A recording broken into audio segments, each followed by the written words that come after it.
Assalamualaikum warahmatullahi wabarakatuh. Kembali lagi bersama Min Prof untuk kita melanjutkan kisah Yu Legi, sang tentara bayaran yang kembali bersekolah. Jadi bagi kawan-kawan yang baru bergabung bisa langsung saja ke halaman playlist untuk melihat kisah Yu Legi dari pertama. Jadi langsung saja siapkan bantal, mulai rebahan dan simak kisahnya. Keesokan harinya, karena libur, Legin bersantai di rumahnya. Namun, Legin tidak menyangka kalau hari ini Mayor akan datang mengunjunginya. Mayor disambut hangat oleh kakek dan adik Legin. Kakek lalu berkata, setelah lama berbincang lewat telepon, mereka akhirnya bisa bertemu secara langsung. Mayor Kang tersenyum, lalu mengatakan kalau sebenarnya dia dan Legin tiba bersamaan ke Korea. Tapi, karena tidak mau mengganggu reuni keluarga, jadinya dia belum sempat memberi salam pada kakek. Awalnya, kakek terkejut karena mengetahui hal itu. Lalu kakek bilang, padahal dia mau berterima kasih secara langsung. Saat mereka berbicara di telepon, kakek mengira kalau Mayor hanya perwakilan dari kedutaan besar. Tapi, ternyata Mayorlah yang membantu Legin, cucunya untuk pulang kembali. Kakek merasa kaget sekali. Mayor jadi tidak enak. Justru merekalah yang banyak mendapat bantuan dari Legin. Dalam hatinya Mayor berkata kalau bukan karena Legin, mereka pasti sudah mati sekarang. Namun kakek bersikeras, tetap saja kalau bukan karena Mayor, Legin tidak akan bisa pulang. Meski sudah terlambat, tapi kakek mengucapkan terima kasih dengan tulus. Legin dan Dayun yang mendengar sedikit terkejut. Mayor Kang merasa tidak enak melihat kakek berterima kasih padanya. Kakek lalu bertanya, karena panggilannya Mayor, berarti dia seorang tentara. Bagaimana dia dan Legin bertemu satu sama lain? Mayor Kang berusaha menutupi kebenarannya.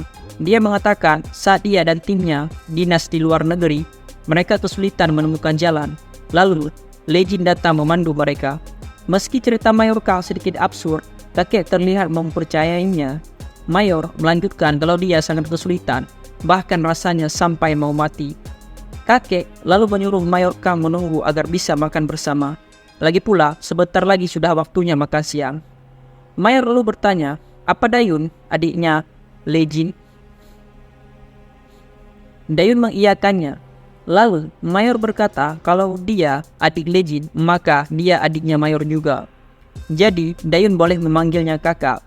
Dayun merasa aneh. Ya, usia mereka terpaut jauh.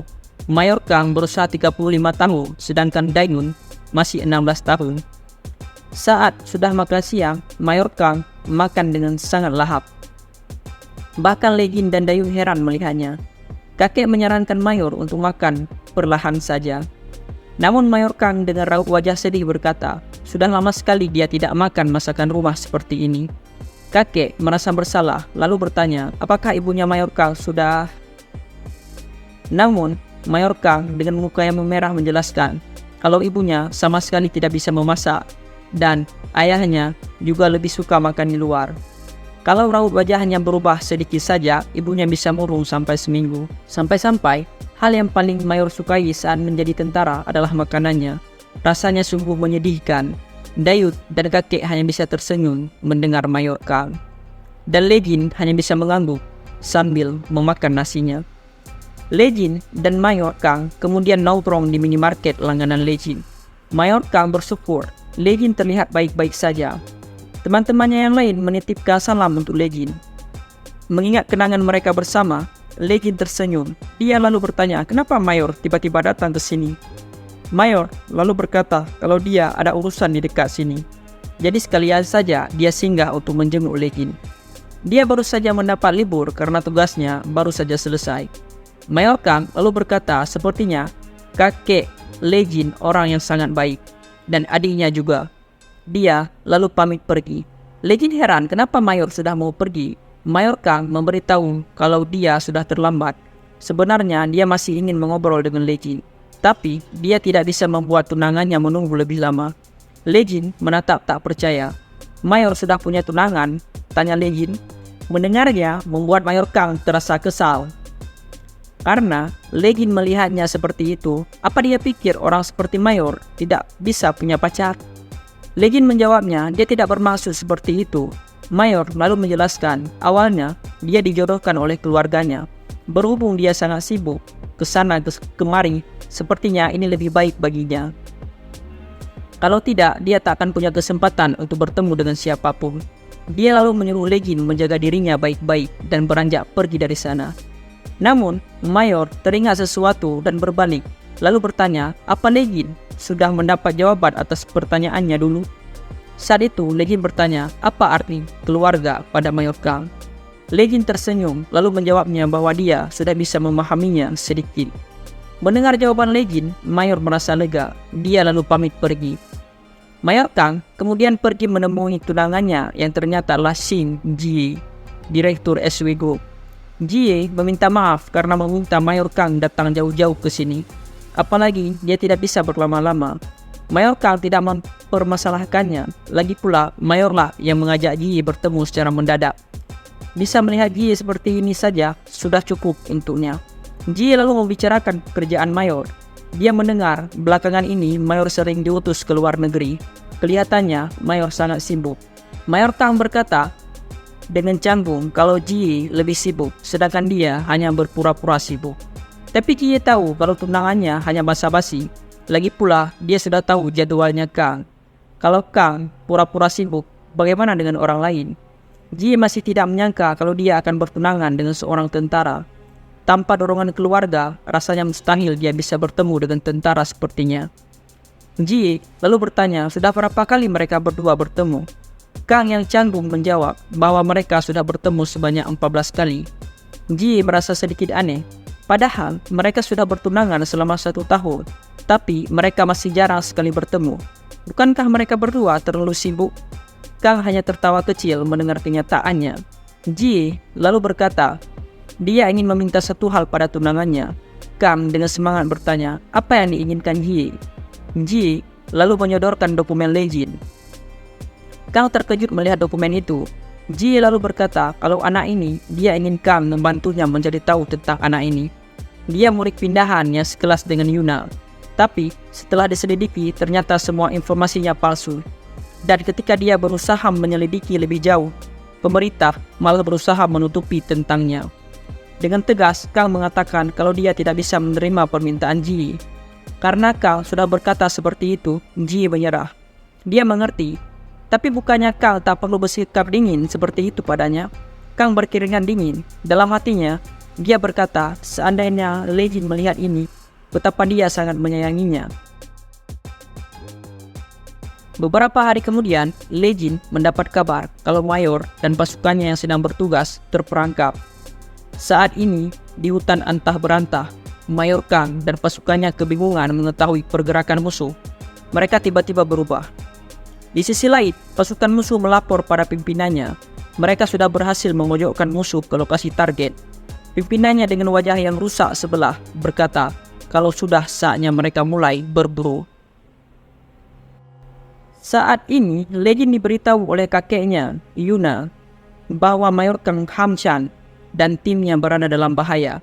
Mereka diserbu pasukan bersenjata saat menjalankan misi. Kakek Yuna mendengar kalau mereka sedang dalam pengejaran dengan pasukan bersenjata tersebut. Dan pasukan bantuannya sedang bersiap untuk menyelamatkan mereka.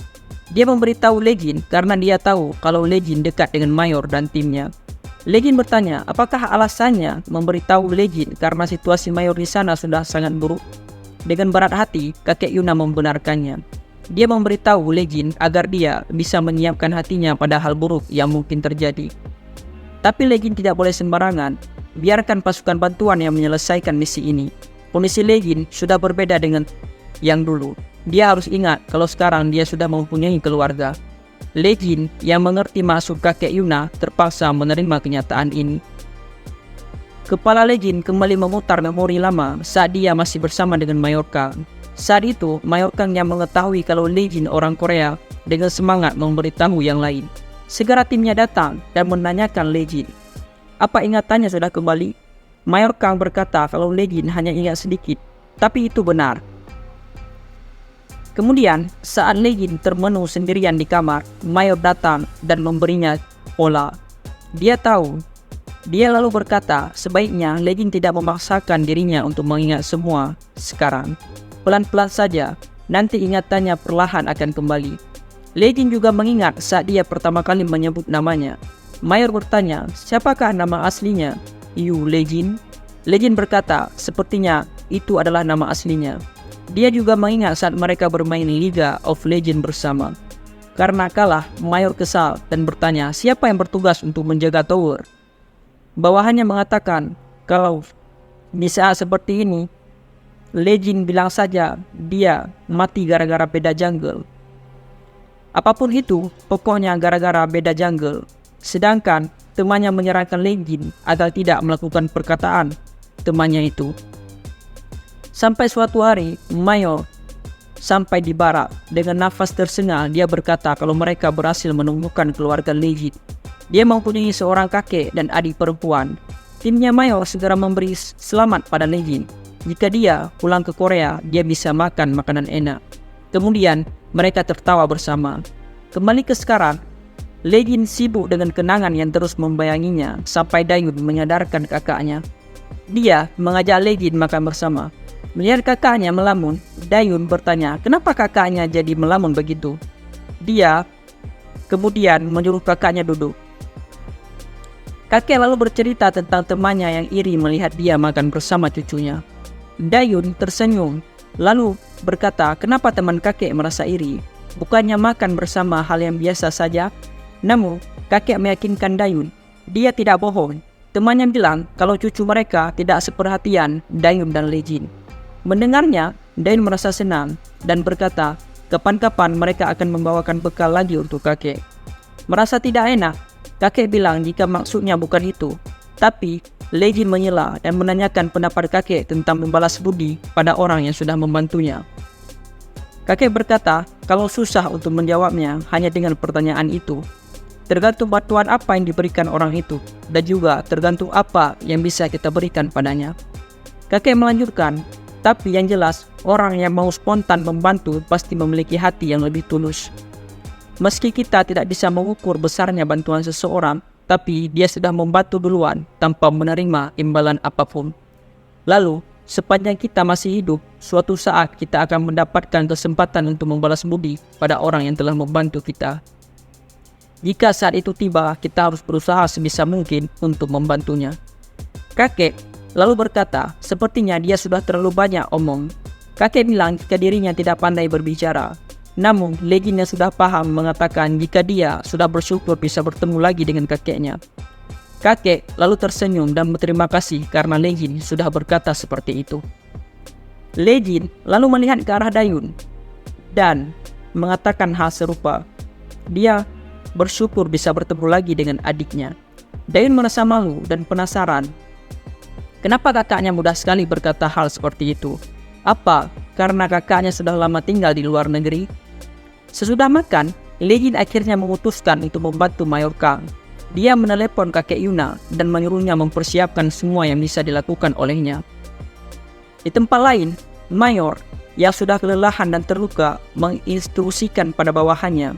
Dia menyuruh Sek-hun menjaga bagian depan dan menyuruh dua anggota lainnya untuk memeriksa apa ada musuh yang mengejar mereka. Segera mereka mengikuti instruksi Mayor Kang, tapi salah satu bawahannya lalu melaporkan jika mereka semua sudah kehabisan tenaga, terutama Guangxi yang sudah kehabisan banyak darah. Mayor memberitahunya kalau mereka harus sampai ke tujuan berikutnya untuk menunggu bantuan.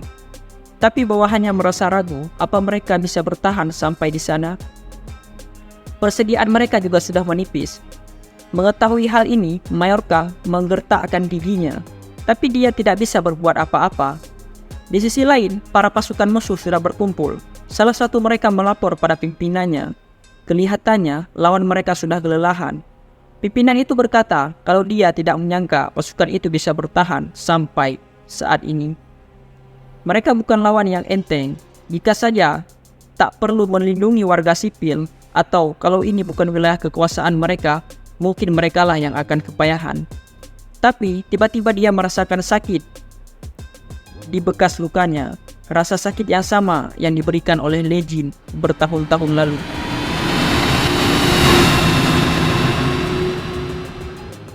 Legend sudah hampir sampai di tujuannya. Lokasinya di Grian, salah satu tempat yang pernah Legend datangi saat dia bertugas dulu. Kakek Yuna memberitahunya Mayor Kang dan pasukannya telah dikirim untuk mengiringi para peneliti negara mereka yang bertugas meneliti sumber daya mineral di tempat itu. Namun saat mereka kembali, tiba-tiba mereka diserang oleh pasukan bersenjata misterius. Ajudannya kakek Yuna berkata kalau mereka sudah mempersiapkan perlengkapan dan senjata yang Lei Jin minta. Dan mereka juga sudah mendapat izin dari pemerintah dan rakyat setempat di wilayah tersebut. Kakek Yuna lalu bertanya, apa Lei Jin benar-benar yakin untuk pergi ke sana? Tanpa ragu, Lei Jin menjawab kalau dia sudah memutuskannya. Saat ini, di pesawat, pilot memberitahu jika pesawat akan mendarat di tempat tujuan 1 menit lagi. Penumpang sudah bisa bersiap-siap. Lei Jin membuka matanya dan sekarang dia sudah siap. Maka berakhirlah kisah Yu Lei Jin pada hari ini.